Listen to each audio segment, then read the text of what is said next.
Alors, Red Bull, ce qui plaît à l'œil, avant tout, il faut regarder, comme vous venez de le dire. Et regarder ou ne pas regarder, telle est la question que vous poserez à propos de la série filmée Church, que nous présente Chad. Bonjour Chad. Bonjour tout le monde. Alors, avant de vous retrouver producteur-réalisateur de cette série, Church, la série, diffusée sur Internet, vous êtes avant tout chanteur R&B, connu sous le nom de Chad MC, et coach d'artistes également. Alors, à noter, entre autres, Damel Bent, avant qu'elle fréquente la Nouvelle Star. Exactement, c'est ça. Il y a quelques temps, mais pas seulement. Alors, et puis vous êtes retrouvé avec cette idée très forte, alors que vous n'avez pas de formation audiovisuelle, de faire une série et de la diffuser sur Internet. Et pourquoi donc?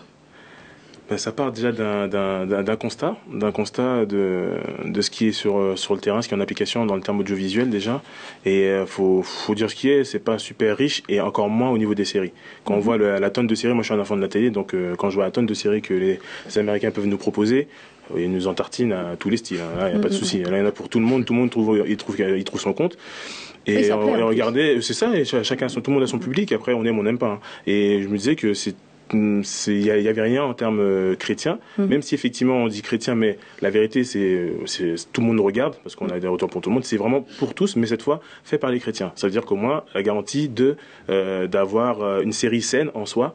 Parce qu'il y a des séries, voilà, c'est même pas la peine, on va pas rentrer dans les détails, mais au moins, c'est ce qui aussi, c'est une nouvelle ère, et donc du coup, essayer de rendre un petit peu plus, pas commune, mais pas industrialiser, les séries peut-être. Voilà. D'accord. Donc, alors, sans musique ou côté télé, vous aimez bien effectivement ce qui sort un peu du cadre, et en quoi, selon vous, ce serait précurseur alors?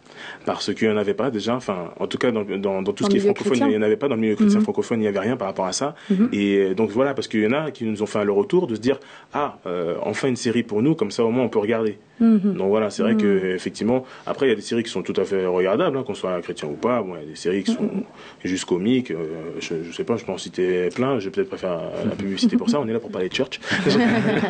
Et donc non, au-delà de ça, non. Donc voilà. Mais il faut dire quand même, ce qui est, c'est un projet fou à la base, parce que vous êtes parti de rien en fait, même pas d'une formation audiovisuelle. Vous avez tout fabriqué vous-même. Alors c'est énorme comme boulot. C'est clair. Après, comme je dis en termes de formation, si j'ai eu une formation jadis, quand j'ai passé mon BAFA, j'ai fait une semaine de formation, donc franchement c'est vraiment.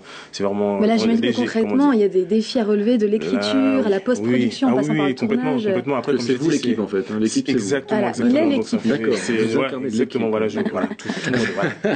Alors bien sûr, suivi par pas mal de gens, les jeunes qui jouent dans la série, mais ils sont pas pros, ils vous suivent. Exactement. Donc voilà, c'est vraiment parce que voilà, on a l'amour de faire quelque chose pour Dieu, d'essayer d'emmener aussi une nouvelle vision de la jeunesse chrétienne aussi, de montrer que il est possible de faire sans moyens, parce que souvent, comme j'aime à dire, l'argent c'est de l'art de la guerre déjà, donc ça fait que du coup on se dit bon, j'ai pas de moyens donc je peux pas faire.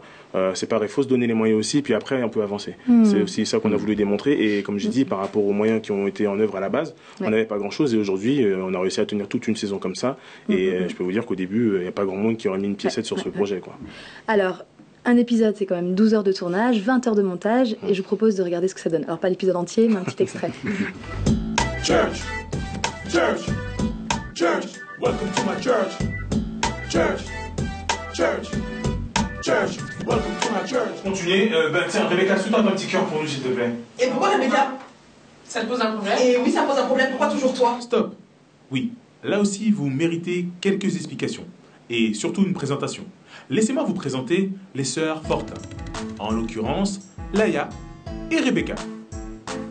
À cette époque, pour nous, Laïa et Rebecca, c'était deux frangines qui avaient une seule et même passion, se disputer H24. Et on n'avait aucun moyen de penser autrement, on ne connaissait même pas leurs parents. Mais la réalité était bien plus compliquée que cela. En fait, les sœurs Fortin ont toujours fait silence sur leur passé. Un passé particulièrement lourd. Et surtout pour Laïa. Écoute, de toute façon, on a fait le tour, toi et moi. D'accord? C'est fini. Est-ce que tu comprends ça? C'est fini. Hein? La maîtresse dont on parle tout à l'heure, et bien pour info, j'ai une fille avec. D'accord? Oui, oui, j'ai une fille qui a à peu près le même âge que Laïa avec. Et pour info, je te quitte. Je vais vivre avec elle et j'emmène Laïa avec moi. Mais ça va pas, t'emmènes pas ma fille avec toi? Comment ça, ma fille? C'est autant ma fille que toi. Mais t'es une ordure! Comment ça, je suis une ordure? Un très lourd passé que le silence a fait perdurer. Laïa et Rebecca ont toujours une relation conflictuelle. Oui, parce qu'il n'y a que dans le conflit que Laïa se sentait exister dans ce nouveau foyer. Bon, maintenant que vous savez tout ça, on peut reprendre. Bah, excuse-moi, il a dit moi, c'est tout. Et alors, attends, et tu vois pas Laïa? Laïa quoi? Vous êtes Rebecca, Rebecca ceci, Rebecca c'est là, et moi je peux pas faire. Je peux pas faire. Allez, c'est Mais Laïa, mais non.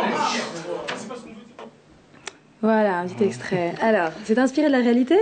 Oui, il y a beaucoup. C'est vrai que la série, il y a beaucoup de faits, il y a beaucoup de vécu en fait à l'intérieur. Bon, là, c'est une partie un petit peu drama, mais c'est vrai que le ministère même, en fait, enfin, le projet de la série, c'est surtout porté sur l'humoristique, mais Oui. Comme je dis, c'est sur des faits réels, donc il y a des moments où c'est joyeux, il y a des moments où c'est triste. Il faut être sérieux quand il faut être sérieux aussi.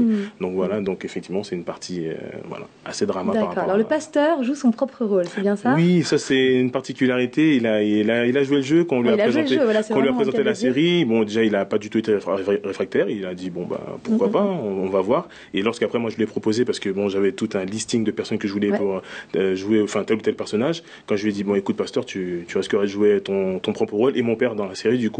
Bah, il a dit oui, directement. Est-ce qu'il y a d'autres chrétiens que ça n'a pas fait adhérer ce projet? Bien sûr, parce que, enfin bien sûr, oui, il y en a qui n'ont pas adhéré. Après, c'est pas d'une logique implacable parce que la vérité, c'est une série qui est vraiment faite pour tout le monde, pour tous les chrétiens et même plus que les chrétiens. C'est même pas que les chrétiens, c'est vraiment pour tout le monde. Après, il y en a qui n'ont pas adhéré parce qu'il y en a qui n'ont pas compris certaines choses. Déjà, premièrement, que c'était une série et que donc dans une série, on a certaines choses qui évoluent. D'accord, donc j'ai l'impression qu'il y en a qui auraient préféré que donc tout le monde soit béni dès le 3e épisode et puis après qu'on n'en parle plus. Ça s'appelle La Petite Maison dans la Prairie. Nous, on fait Church la série. Donc ça, je voulais mettre les choses au clair par rapport à ça. Et oui, non, ça c'est autre chose. Et donc du coup, il y en a qui adhèrent pas, mais après, c'est pas une généralité. Il y en a vraiment beaucoup qui encouragent et ça c'est l'essentiel. Mais là, au fond, qu'est-ce que vous cherchez à montrer par Church, par rapport à l'Église, que finalement les gens sont comme tout le monde? Exactement, c'est ça, c'est surtout montrer ce côté, parce qu'on a l'impression par moment qu'on est un petit peu extraterrestre, qu'on est tout beau, tout gentil. Non, c'est-à-dire qu'il y a un moment, juste on a fait un choix, c'est qu'on a démarré comme tout le monde. Moi j'ai démarré dans les quartiers, ça n'a jamais été facile, voilà. Maintenant c'est juste montrer, humaniser un petit peu l'église, montrer qu'on n'est pas droit, strict et tout comme ça, qu'on peut rigoler aussi, pas n'importe comment et voilà, en voyant bien les choses. Est-ce que vous visez quand même aussi un public plus afro-antillais ou en fait là par la force des choses, en fait là effectivement on a un gros public afro. Mais la vérité, c'est ouvert à tous. Hein. Je veux dire que tout le monde connaît, désolé de citer des noms, le Prince de Bel-Air, le Cosby Show, c'était visible par tous en fait. Donc c'est comme si je disais que j'avais pas le droit de regarder Malcolm ou marier 2 enfants parce que voilà, parce qu'il c'est pas afro. Alors si on s'attache à certains des personnages, je pense notamment à Thomas qui est un dragueur incorrigible. Je me suis demandé, est-ce qu'il n'y avait pas aussi la volonté de casser l'image du béni oui-oui? Mais ça, on aura la une autre fois. Bon. La prochaine fois. Surtout bon, en tout cas, n'oubliez pas. Et le casting, n'oubliez pas. En tout cas, merci beaucoup, Chad, et bonne continuation pour la saison 2 à partir de cet automne. Voilà. Merci à tous et à très bientôt sur The Mag. Au revoir.